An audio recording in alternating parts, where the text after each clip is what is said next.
Welcome to Pat Stats. Today is day 2 of the 2020 MLB Schedule review. Yesterday we talked about the format of the schedule. Today we're going to talk about the highlights of the schedule, matchups. We're going to talk about game times, TV, and much more when it comes to the schedule. I'm still debating on whether I'm going to do a third part to the schedule review. We'll see. To start, we'll review some key matchups throughout the season. July 23rd is opening day. There are 2 games on July 23rd. Those 2 games are the Yankees at the Nationals at 7 o'clock p.m. and then at 10 o'clock p.m. it's the Giants and the Dodgers, and both games are on ESPN. July 24th is opening day for every other team.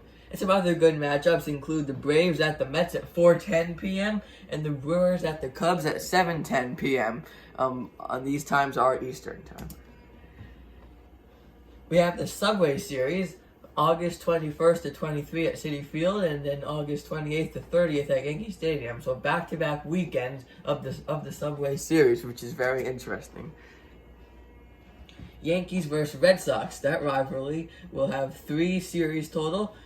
July 31st to August 2nd at Yankee Stadium. Also at Yankee Stadium is a 4-game series from August 14th to 17th.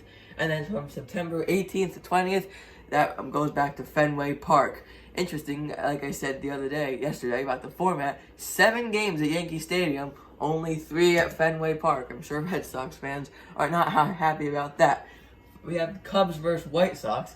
August 21st to 23 is at Wrigley Field, and the last series of the year, September 25th to 27th, is at Guaranteed Rate Field. Cubs versus Cardinals, that division rivalry, it's at Busch Stadium on August 7th to 9th, and then the last 2 series are at Wrigley Field, August 17th to 19th, I believe, not 18th, and September 4th to the 7th is also at Wrigley Field. Astros-Dodgers, the matchup that everyone seems to be waiting for, because the Dodgers, who feel like they got cheated out of the World Series back in 2017, were not supposed to play the Astros in 2020, but since the schedule had to be changed and they had to play teams closer to their home location, this matchup will take place. It'll be at Minute Maid Park on July 28th and 29th, and on September 12th and 13th at Dodger Stadium, so it'll be interesting to see what happens with these 2 teams. Moving on from the important matchups, we have important dates. July 24th, which is opening day, is the first game at Globe Life Field, the new stadium for the Texas Rangers. The Rockies will be playing the Rangers on that date. They were supposed to be like March 30th, I believe, their first game at that new stadium. Obviously, that didn't happen. No fans will be there, but still. August 13th is a Field of Dreams game. The Cardinals and White Sox will be playing at Field of Dreams. The Yankees and White Sox were supposed to play on this same date, but they got moved. So instead, the Cardinals replaced the Yankees for that game. And that game, I believe, is on Fox. On August 16th, MLB will honor the Negro Leagues. They do this sometimes, but never officially. Not that I recall. I wonder if they will wear those uniforms that they sometimes wear. Some teams still do it. The Mets, I know, did it a few years ago. We'll see. That's a Sunday, so we'll see. August 28th is a Jackie Robinson Day celebration. Obviously, Jackie Robinson Day is April 15th, but since there are no games on April 15th this year, they're moving it back to August 28th. So I'd assume everyone was going to wear 42 on that day, like they do on August 15th, April 15th. Yeah. And then on September 9th is Roberto Clemente Day, so they'll honor Roberto Clemente as well. Moving on from important dates, we're going to review game times. Overall, there are less day games on weekends, basically weeknights and Saturdays. So what this means is that teams usually do more day games on Saturdays and a lot of getaway days on weekdays. There are definitely less this year for 2 reasons. One being that teams don't have to travel far, and 2, night games probably are going to attract more fans to the game rather than day games where people are still working.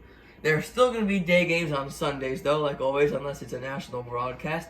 And some teams change the time formats, which we will review right now. The notable changes, probably the most controversial one, is the Red Sox, whose normal games, night games, Monday through Saturday, I guess, were at 7:10. Now they'll be 20 minutes later at 7:30. I wouldn't like this if I was a Red Sox fan because I'd rather it be earlier. 7 is fine, but 7:30, that's much later. That's 20 minutes. Also, 105 games were their day games. That will be now 135. The Nationals did the other way. Their primary start time had been 7:05 p.m. Now it will be 6:05 p.m. And their Sunday start time is 12:35 p.m. rather than 1:35 p.m.